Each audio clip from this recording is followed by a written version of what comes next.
Hello students, welcome to Vipin Sharma Physics channel.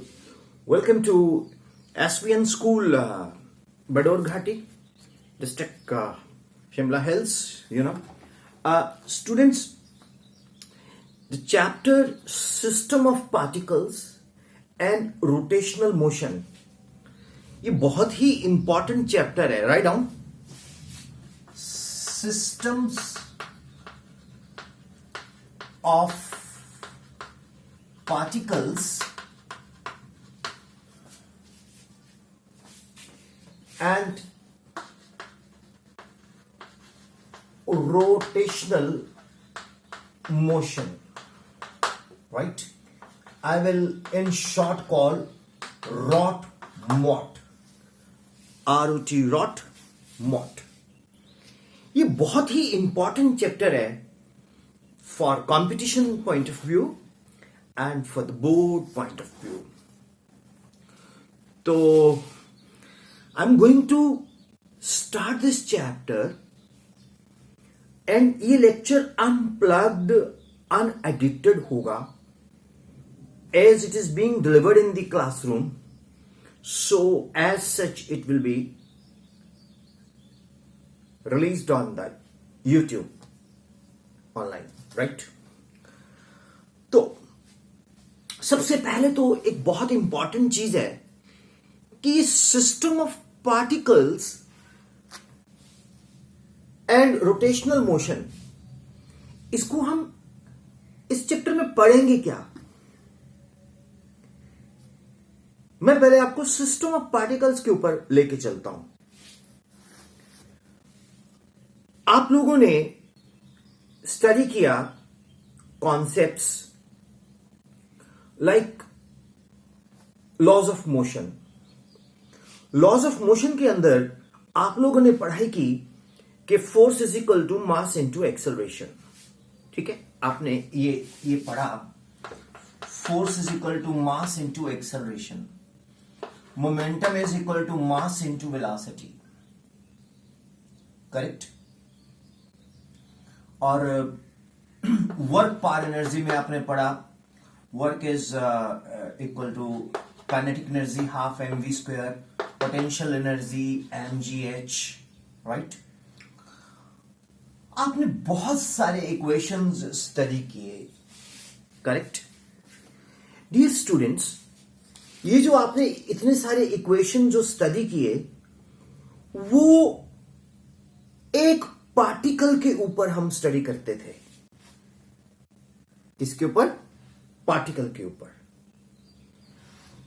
मतलब उसमें हम बोलते थे यार ट्रक ऑफ मास से 500 या 5000 kilogram. Suppose I am just giving an example. I am not sure 5000 kilogram का होता है कितने का होता है. मैं एक एग्जांपल दे रहा हूं. A truck of mass 5000 kilogram is having an acceleration of 2 meter per second square. What is its what's the force it is having? So आप 5000 into 2 कर देते थे. ठीक है, तो ये 10,000 न्यूटन आ जाता था. तो अब आपने उस ट्रक को एक पॉइंट मास लिया. क्या ट्रक पॉइंट मास है? नहीं है ना. ट्रक तो बहुत बड़ा है. ठीक है ना. इसी तरह से उसमें हम लोग क्या कर रहे हैं, उसको एक पॉइंट मास लेके बात कर रहे हैं कि ट्रक एक पॉइंट मास है. Truck is a point mass. लेकिन वो पॉइंट मास नहीं है. It's not a point mass. It's a big mass. Since it is a big mass, then but we are not considering the dimensions of the truck. We are not considering the dimensions of the truck.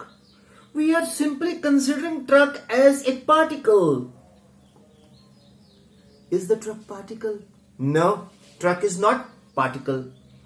Therefore, students, हम लोग बोलते थे truck has hit a car. तो car भी particle, truck भी particle. Bat has hit the ball, bat भी particle, ball भी particle. लेकिन पार्टिकल तो नहीं है।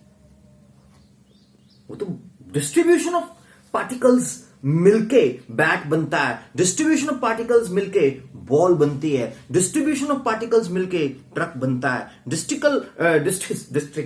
डिस्ट्रीब्यूशन ऑफ पार्टिकल्स मिलके कार बनती है। तो डियर स्टूडेंट्स, हम लोग इतना बड़ा ट्रक को पार्टिकल बोल रहे हैं, इतनी बड़ी कार को हम पार्टिकल बोल रहे हैं, लेकिन उस वक्त जब हम वर्क पावर एनर्जी कर रहे हैं, हम लोग लॉज ऑफ मोशन कर रहे हैं, तो हम लोग उसको पार्टिकल को लेके कर रहे हैं, तो वो पार्टिकल डायनामिक्स है। That is called particle dynamics. We are considering that body as a particle which is in fact not a particle, जो कि पार्टिकल कतई नहीं है, बिल्कुल भी नहीं है, सवाल ही नहीं पैदा होता वो पार्टिकल है। तो फिर फिजिक्स ने बोला यार क्या किया जाए। फिजिक्स ने बोला हम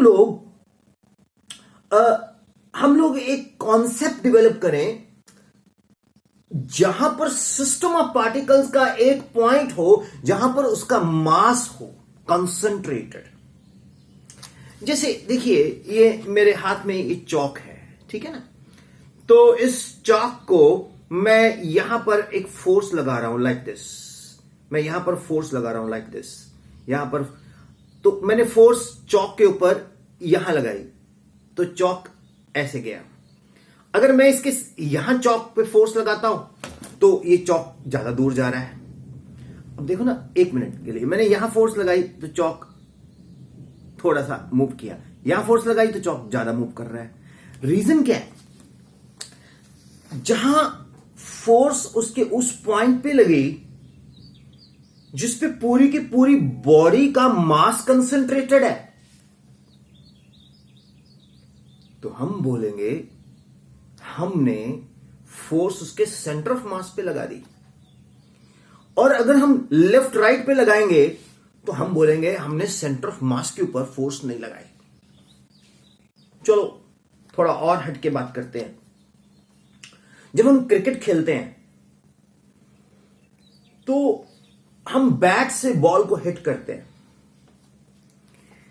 जब बैट से बॉल को हिट करते हैं तो बॉल के ऊपर बहुत जोर से हिट करते, बॉल वहीं फॉलो थ्रू में या मिड ऑन में या मिड ऑफ में लुढ़क के धीरे धीरे जाती है और जोर पूरा लगाया होता है। और अगर हम उसी बॉल को एक उसी फोर्स से हिट करें एक पर्टिकुलर पॉइंट पे, तो वो बाउंड्री के बाहर 4 रन्स। कमेंटेटर क्या बोलता है? What a beautiful shot and it has a superb timing। आज तो विराट कोहली की टाइमिंग कमाल की थी। विराट कोहली ने बड़े कमाल की टाइमिंग दिखाई है आज, क्या शॉट मारे हैं, है ना। ये टाइमिंग क्या है? वो प्लेयर जो खेल रहा है वो मालूम है कहां हिट कर रहा है, जिसकी टाइमिंग अच्छी है उस पॉइंट पे जहां पर उसका सारे का सारा मास कंसंट्रेटेड है। और जब बॉल मिड ऑन में या मिड ऑफ पे या फॉलो थ्रू में लुढ़क जाती है उसी फोर्स से, तो उस वक्त जो टाइमिंग है वो पुअर है। बल्ले ने पूरा जोर मारा, बैट्समैन ने पूरा जोर लगाया, लेकिन टाइमिंग पुअर है, तो वो जो बॉल है वहीं पर लुढ़क के रह जाती है, क्योंकि उसके सेंटर ऑफ मास के ऊपर हमने हिट नहीं किया है। इंटरेस्टिंग। फिजिक्स बहुत इंटरेस्टिंग सब्जेक्ट है स्टूडेंट्स। ऐसे लोग डरते हैं इससे, वो न्यूमेरिकलों से आपको डर लगता है, डोंट वरी, मैं हूं ना। अच्छा, आप फुटबॉल भी खेलते हो, ठीक है ना। आपको पीटी सर फुटबॉल खिलाते हैं, योगेश सर, मुझे मालूम है, योगेश कौंडल सर। तो जब आप फुटबॉल खेलते हो तो आप फुटबॉल पे किक मारते हो पैर से, है ना। जो फुटबॉल पे किक मारते हो, तो कई बार तो किक इतनी अच्छी पड़ती है कि वो बहुत दूर तक जाती है, कई बार किक ऐसी पड़ती है कि वो फुटबॉल वहीं पर लुढ़क जाती है, घूम जाती है। जब वो बहुत दूर तक जाती है तो उसकी टाइमिंग्स बड़ी कमाल की है। और किसकी? फुटबॉल और आपकी हिट की। आपने कहां हिट किया? उस पॉइंट पे जहां पर उसका सेंटर ऑफ मास लाई करता है। और अगर हम उसी फुटबॉल को सेंटर ऑफ मास पे ना मारें तो वो फुटबॉल वहीं पर क्विकली घूम जाती है। तो सेंटर ऑफ मास क्या है? जहां पर बॉडी का सारा मास कॉन्सेंट्रेटेड हो। Simple, interesting. Day to day life में भी चलते हैं। हम शादियों में जाते हैं, जो दूल्हा दुल्हन है वो सेंटर ऑफ अट्रैक्शन है पूरे के पूरे मैरिज फंक्शन का। ठाकुर तो क्या बोल रहा है? तेरे को तो खाने का लगा रहता है, तेरा सेंटर ऑफ अट्रैक्शन तो वो स्टॉल है जहां पर खाना लगा हुआ है ना, तेरी तो बस तेरे लिए तो वही है। एनीवे, बट प्रैक्टिकली तो आप शादी में गए हो तो दूल्हा दुल्हन ही सेंटर ऑफ अट्रैक्शन है। हमारे ठाकुर के लिए सेंटर ऑफ अट्रैक्शन मालूम है, राजमा चावल, कड़ी चावल, ठीक है। एनीवे, तो स्टूडेंट्स, इसी तरह से गवर्नमेंट में चीफ मिनिस्टर साहब सेंटर ऑफ अट्रैक्शन है। अगर चीफ मिनिस्टर साहब रिजाइन कर देते हैं तो सारी की सारी कैबिनेट डिसॉल्व हो जाती है। मींस कोई मंत्री का मंत्रीपन रहता ही नहीं है, कोई चेयरमैन का चेयरमैन ही रहती ही नहीं है। प्राइम मिनिस्टर साहब centre of attraction of central government. अगर प्राइम मिनिस्टर साहब जो डिसीजन देंगे वही पूरी गवर्नमेंट फॉलो करती है। प्राइम मिनिस्टर मास साहब कौन है? सेंटर ऑफ मास। जिधर सेंटर ऑफ मास जाएगा उधर सारे पार्टिकल जाएंगे, जिधर प्राइम मिनिस्टर साहब जाएंगे उधर सारे मंत्री जाएंगे, जिधर चीफ मिनिस्टर साहब जाएंगे उधर सारे स्टेट के मंत्री जाएंगे। तो मंत्री पार्टिकल है, चीफ मिनिस्टर साहब centre of mass of the particle है। सेंट्रल गवर्नमेंट के सारे एक्सक्यूज मी, सेंट्रल गवर्नमेंट के सारे मिनिस्टर्स पार्टिकल है, प्राइम मिनिस्टर साहब सेंटर ऑफ मास हैं। तो centre of mass is that point where whole mass of the body is suppose to be concentrated. Is it clear?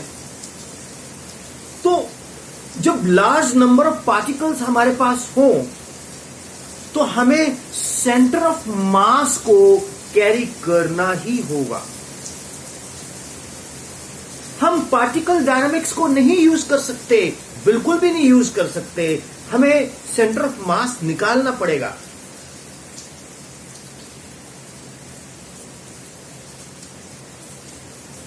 Hope it is clear. हाँ, मैं आ जाता हूं, कोई question है तो पूछिए आप। हाँ जी, अच्छा ठीक है। हाँ बिल्कुल, सेंटर ऑफ मास हमें सभी का निकालना होगा। शेप पे डिपेंड करता है। चलेंगे आगे, बताते हैं आपको। मैं आपको centre of mass of two particle system समझाता हूं पहले आज, ठीक है। तो अभी तक मैंने जो आपको 10-15 मिनट लगाए, मैंने ये देखिए, मैंने बोला ये अनप्लग्ड लेक्चर है। जो पहले लेक्चर डाले जाते होंगे ये उतने डालते हैं जितना कंसेप्ट। आज जो लेक्चर डाला जा रहा है ये एसबीएन स्कूल के सभी बच्चे बोल रहे हैं कि सर हमें अनप्लग्ड लेक्चर दे दो। मैंने कहा ठीक है। और रोटेशनल मोशन में क्या है कि कुछ टॉपिक्स ऑलरेडी लिख के समझाए गए हैं तो उनका फॉन्ट बोर्ड पे छोटा है, तो फिर मैंने डिसाइड किया है कि मैं उसी तरह से उसी स्पीड से लिखूंगा जिस स्पीड से हम क्लास में करते हैं, ताकि आपको मतलब नोट करते जाएं आप क्लास की तरह। सो हमारा फर्स्ट टॉपिक क्या है? हम centre of mass of two particle system निकालते हैं। Headline write down, centre of mass of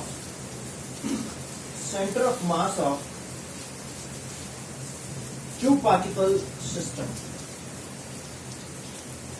center of mass of two particle system. मुझे अब मेरे डस्टर का मजाक मत उड़ाना यार, क्योंकि वो लकड़ वाला डस्टर जो है ना वो काम कम करता है जो ये काम करता है सच में, ठीक है। मुझे बड़े बच्चे बोलते हैं सर आप वो डिजिटल बोर्ड लगा लो भाई नहीं, जिस दिन मेरे देश में सभी बच्चों के पास वो बोर्ड आ जाएगा ना तो मैं लगाऊंगा। मेरे गांव के बच्चे तो इसी से पढ़ते हैं, और जो मजा चौक से है ना सर किसी से नहीं है, मानो या ना मानो। Headline, centre of mass of two particles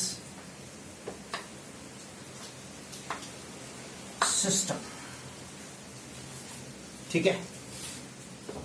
अब मैं चाहूंगा कि पहले आप मेरे को स्केच करने दो, ठीक है। ये एक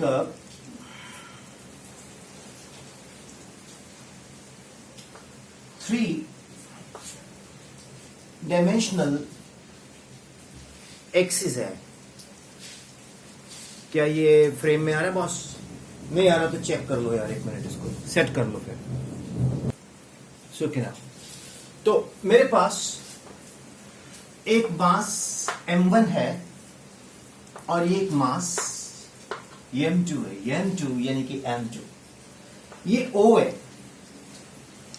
this is Z, this is X, this is Y।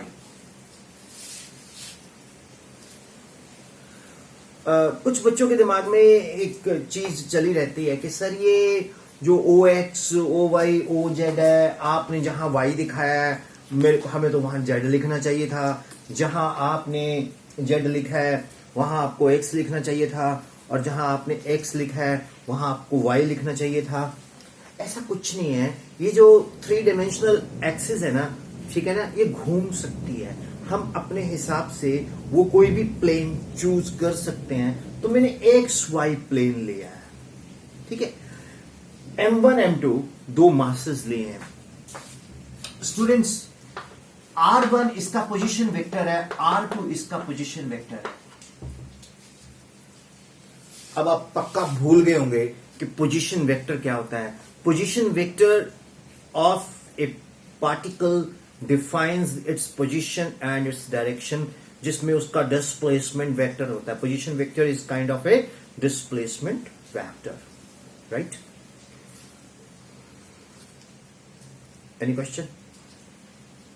देखो विपिन सर बहुत दिल से पढ़ाते हैं, आप पूछ लो अगर कोई क्वेश्चन है तो। प्यार से पढ़ाता हूं मैं, बिल्कुल। क्या करूं? I am very soft spoken but I want to work hard, otherwise I am very strict, don't worry. Is it clear? आप ऐसे करो, ये O पे आप खड़े हो। O पे कौन खड़े हो? आप। M1 एक पतंग है, M2 दूसरा पतंग है। दो पतंग आप उड़ा रहे हो एक ही छत से, एक ही पॉइंट से। आपके हाथ में दो डिफरेंट काइट्स हैं, एक का मास M1 है, दूसरे का मास M2 है। एक का पोजीशन वेक्टर R1 है, दूसरे का पोजीशन वेक्टर R2 है। Is it okay? पक्का? अब M1 और M2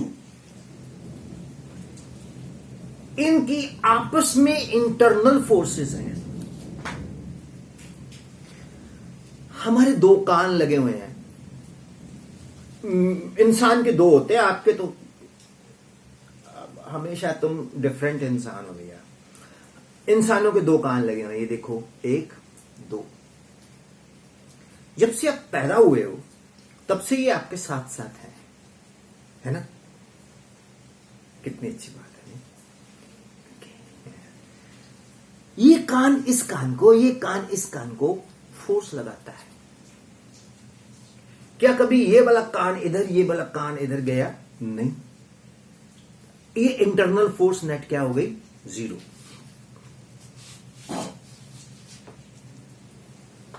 F12 force on 1 due to 2, F21 force on 2 due to 1। तो F इंटरनल क्या हुआ? F12 plus F21।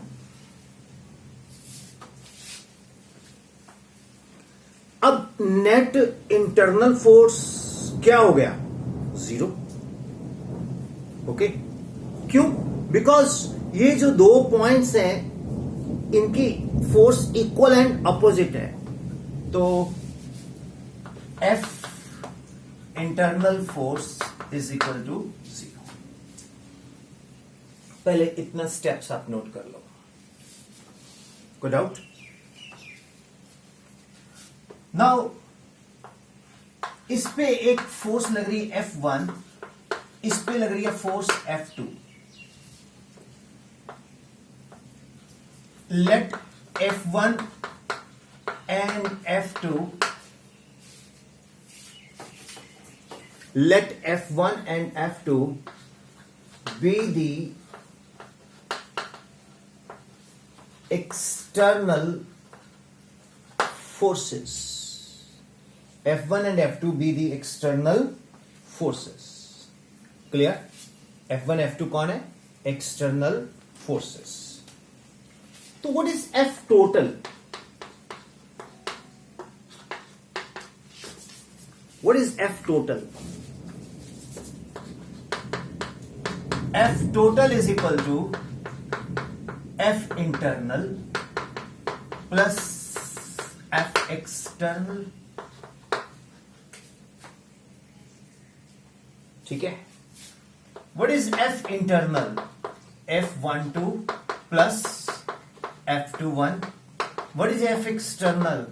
F1 plus F2। तो F total F12 F21 क्या हो गया? 0। क्या बचा? F1 plus F2। What is F1? DDT of MA1। What is F2? DDT of M2 A2। This is F